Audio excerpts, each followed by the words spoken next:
going on? Hey, Matt, how are you, buddy? Doing pretty good. How about yourself? Doing well. We're just going to go straight into questions for Matt. Matt, with everything you guys went through last year with, having to close everything down, not knowing whether you were going to come back or not, having to make that decision and deciding to come back, how excited are you to get this thing going? Yeah, I think we're really excited. It's been almost a year now. The decision to come back was a huge one for me, and I just couldn't imagine myself not being here this year. And I think a lot of us have grown over the pandemic. We've become closer as a team through our relationships and our bubble being tight. And a lot of us have grown, in the game of baseball. We've been able to, focus on stuff that has helped us improve our games. And, we're excited to get out there tomorrow. Matt, when you look at last year, it potentially, as a senior, if the season would have ended, you would have moved on. It wouldn't have ended on your terms. How important was it to come back and kind of, finish the season and have your career end on your terms? I'd say I had originally had plans to go to chiropractic school. I would have been there this year, but ultimately I made a career change just to be back this year with my guys, and I'm down doing the MBA program with Cam Colmore. And at the end of the day, I just couldn't look back 20 years from now.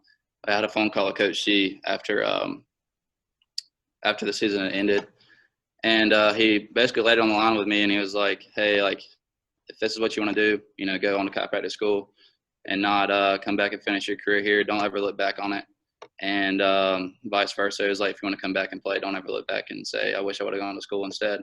And sitting there thinking about it, I was like, there's no way that I would look back 20 years from now and say that I did not want to come back and play the game of baseball and finish on my own terms. So that was probably the most important thing to me, and just finish the game out that I'd started since, I was 4 years old. So. With you being a leader on this team and obviously coming back for what is obviously the love of the game, how important is it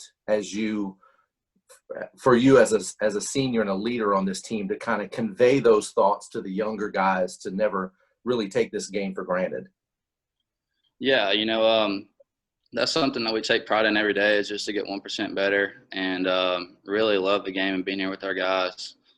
So we set aside 15 minutes a day and just really focus on something that can improve our game as well. But it's really the camaraderie we have within the team, just being around each other every day. I think that's what really keeps us coming to the field every day is the love we have for each other, and that's what builds our culture here at ECU.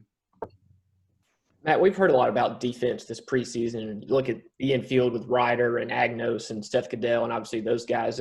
As a pitcher, what's your comfort level kind of like with Caddell as a catcher, and then obviously the guys you have behind you, to make plays? Oh yeah, it's huge. Seth and I have a great relationship. He's back there about every day. He loves to catch our bullpens, gives us great feedback, which is really important for us because we know we can trust him behind the plate.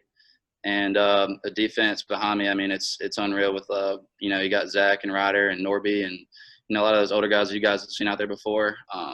They make the routine plays and they make spectacular plays in practice. And, we look at it as normal, but, they do that every day for us. So we know that we can trust them behind us. So it's awesome. Matt, can you talk about what's important in playing in wet, chilly conditions for you personally? I think we're going to get thrown with adversity like that all year. We don't typically like to look at it. It's just, the other team has to play in those conditions just like we do. So, that's what we take pride in, is just being out there and being better than our opponent on any given day. You've been doing this for quite a while now. Big season for you coming up here, trying to, finish up your college career right. And what are some of the things you kind of been working on that you feel like you have to get better at and heading into this season? Personally, or as a team? Player? Yeah. Personally, for me, the biggest thing that I would work on over this offseason was my changeup. Mostly out of the bullpen, I was a fastball slider guy, which I still take pride in those pitches as well. But just being able to develop that third pitch with Coach Dietz and AK, it's been huge for me, and I've gained a lot of confidence in it. And it's definitely something that I'll be able to use in games. Matt, there's obviously a lot of talent on the team. So when you're throwing live at bats or scrimmages, you're facing really good hitters. How much an advantage do you think that gives the pitching staff going into opening weekend? It's great. We know that we have one of the best offenses in the country. It's helped prepare us for the teams that we're going to face in the future, and we have a really tough conference and a really tough schedule. So, I think it gives us a sense of pride on the team, but also knowing that we do face those elite hitters in the box every day at practice, and we'll be able to face anybody that we come in contact with. Matt, when you look around that room at the pitchers and you see some of the guys that are putting on that ECU uniform, what does it do for your competitive advantage, your competitive juices? Does it get it flowing, seeing all those guys that have such good arms and such, at any time any of those guys could step up? Oh, yeah. Yeah, we're really deep this year. We're excited. Our talent level is probably the most that I've had since I've been here in the 6 years. So, talent, our motto this year is toughness over talent, but just knowing that we have that and then developing the toughness within our team, it's going to make us a really tough opponent. So, Okay, one last question for Matt. What are your thoughts from the player's perspective about not having fans? And you've been here a while and been in regional environments and big games. I mean, the fans are kind of a big deal at ECU. It's an advantage. How do y'all plan on kind of moving on without that, or kind of creating that own energy? Yeah, so we have dugout and tent leaders to start off with. Cam, myself, Skylar Brooks, and Smitty. When we're in the dugout together, we're going to have dugout leaders that's going to keep the energy up. But just like Coach Godwin said, we're here to sell tickets virtually. So we want to put on a show for the fans, to bust it around the field, show some excitement on the mound, whether at the dish or on the mound. And just, the fans are a very important part of ECU's tradition.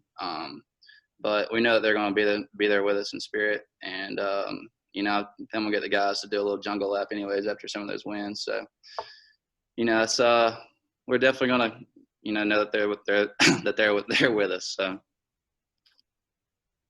All right. Matt, thank you very much for your time today. Oh, yeah. Thank you, guys. Take care. Reggie? Oh, yeah. Thanks. I appreciate it.